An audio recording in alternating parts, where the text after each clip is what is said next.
सांगलीत शक्तीपीठ महामार्गाविरोधात शेतकऱ्यांचा जोरदार महामोर्चा काढण्यात आला। हजारो शेतकरी या मोर्चात सहभागी झाले होते। महाविकास आघाडीतील अनेक नेत्यांनीही या आंदोलनाला उपस्थिती लावत सरकारने शक्तीपीठ महामार्गाचा घाट तातडीने रद्द करावा अशी मागणी केली, अन्यथा सरकारला याची किंमत मोजावी लागेल असा इशारा यावेळी देण्यात आला। शक्तीपीठ महामार्गासाठी होणाऱ्या भूसंपादनाला शेतकऱ्यांचा तीव्र विरोध आहे।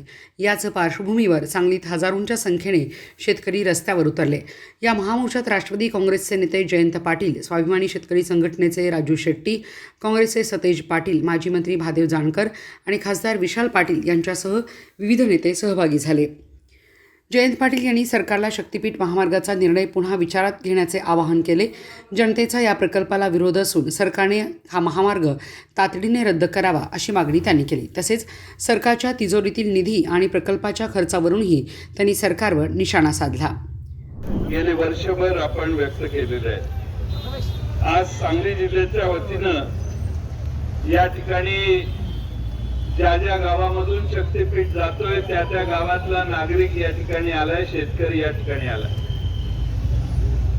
महाराष्ट्रात लोकांना प्रश्न पडलेला आहे की लोक नको म्हणतात तरी रस्ते हे का करतात।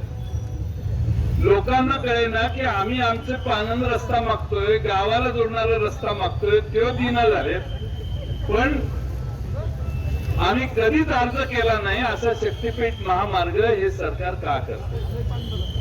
आता पात्रादेवीला परवा मी गोव्याहून येताना पात्रादेवीचं मंदिर बघायला गेलो, मागूच नाही एक छोटा बोर्ड लावलाय पात्रादेवीकडे, पत्राचं शेड आहे।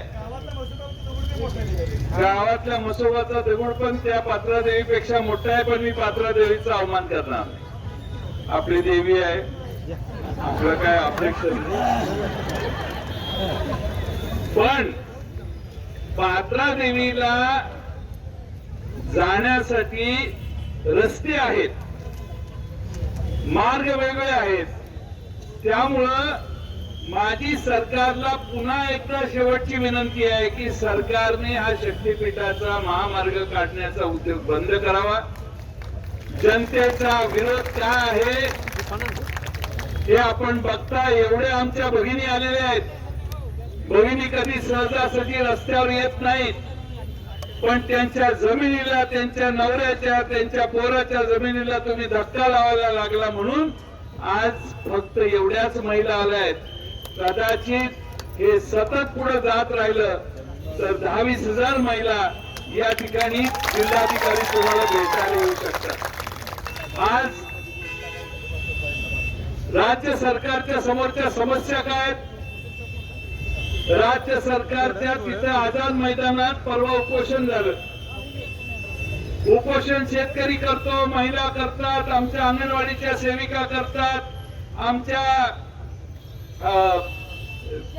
विद्यार्थी करतात, लहान लहान वेगळे घटक करतात, पण कॉन्ट्रॅक्टरने या देशात कधी उपोषण आणि आंदोलन कधी केले नव्हते। आता या सरकारच्या विरोधात कॉन्ट्रॅक्टरांचं आंदोलन चालू आहे आझाद मैदानात।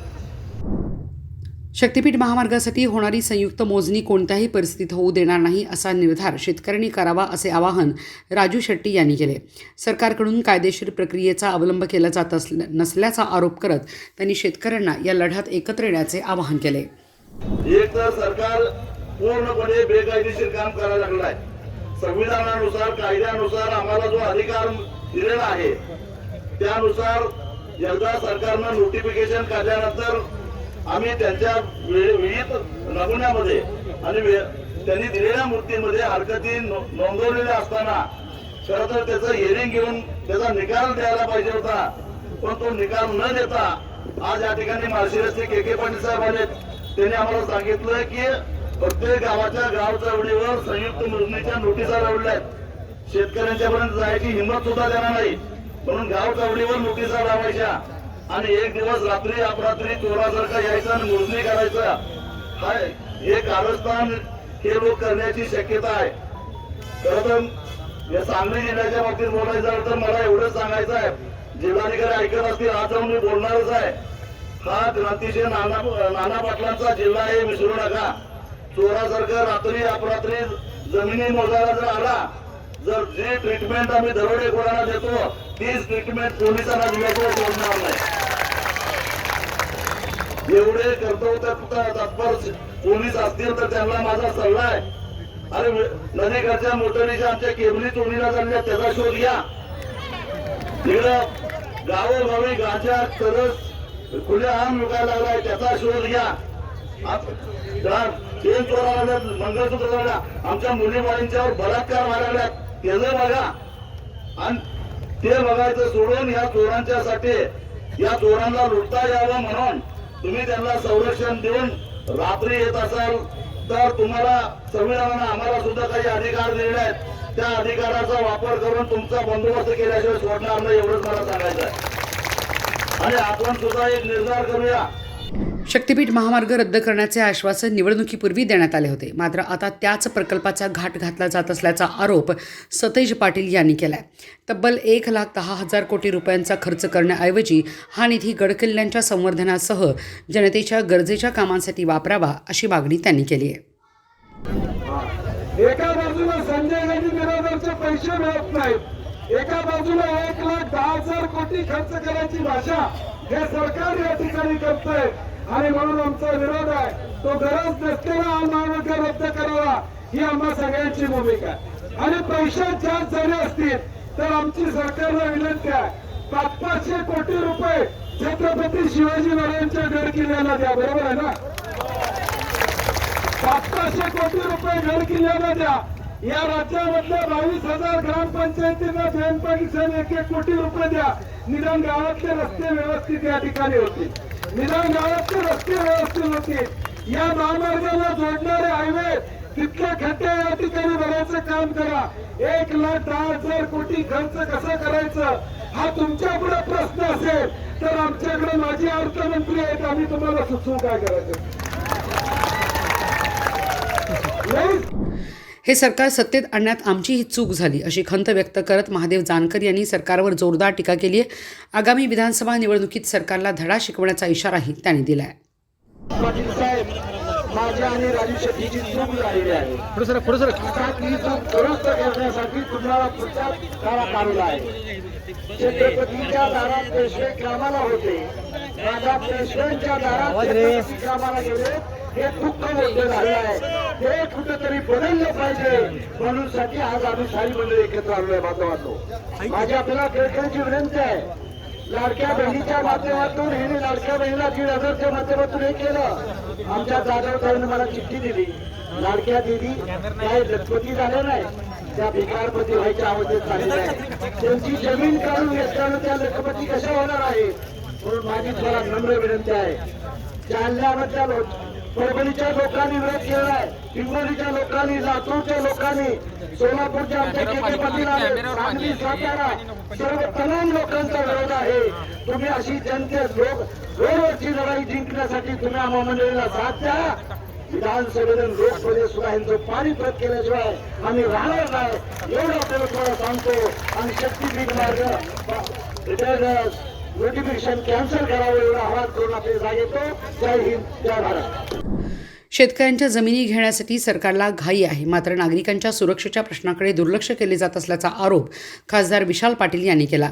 देवाच्या नावाखाली हा महामार्ग लादण्याचा प्रयत्न असल्याचे सांगत शक्तीपीठ महामार्गाविरोधातील लढा शेवटच्या श्वासापर्यंत सुरू ठेवणार असल्याचे त्यांनी स्पष्ट केले. या सांगली जिल्ह्यात, सांगली शहरात साहेब या वर्षात 48 खून झालेत. ते खून थांबवायला पोलिसांना वेळ नाही आहे, पण शेतकऱ्यांवर बळजबरी करून त्यांच्या जमिनी बळकवण्यासाठी यायला यांच्याकडे खूप वेळ आहे. आपण एक संघ राहिलं पाहिजे. जोपर्यंत हा मार्ग रद्द होत नाही तोपर्यंत आम्ही सगळे तुमच्यासाठी शेवटच्या श्वासापर्यंत लढत राहणार. देवाच्या नावाखाली राजकारण आहे, धर्माच्या खाली राजकारण आहे. याला विकास नको आहे. विकासासाठी या देशासाठी आपल्या वाडवडिलांनी आपलं रक्त सांडले, आपल्या पोरं आपण सैन्यात पाठवतो. यांच्या किती लोकांनी देशासाठी स्वातंत्र्य लढ्यात भाग घेतला. यांच्या कुणाची पोरं आज सैन्यात लढतात. ही शेतकऱ्यांचीच पोरं तिथं आहेत म्हणून हे देश टिकला. आणि आपल्याला सांगतात देशाच्या विकासासाठी जमीन द्या. लाजा वाटल्या पाहिजेत. हा कुठल्याही धर्मासाठी देवासाठी रस्ता नाही.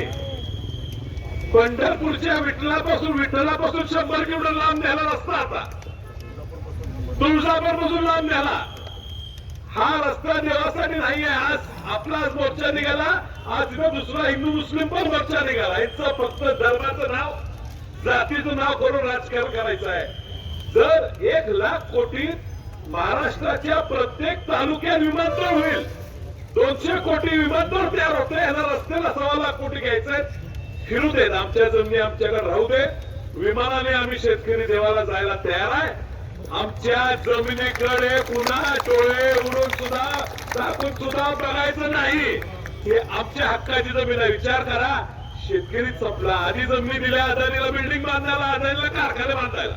आता आमच्या जमिनी पण घ्या, शेती सोडली. आपल्याला फक्त त्यांच्याकडे मजुरीला जायला लागेल. एवढ्या मोठ्या संख्येत महिला आलेत. चुकून आमचं कसं असते, पुरुषांचा जरा गोंधळ असतो. त्यामुळे तुम्ही ठाम राहिला तर आपल्या जमिनी राहतील. तुम्ही या आंदोलनात आलाय म्हणून आम्ही एवढं ठामपणे या ठिकाणी तुमच्या पाठीशी आहे, एवढंच मी सांगतो. आणि आता मी विनंती करतो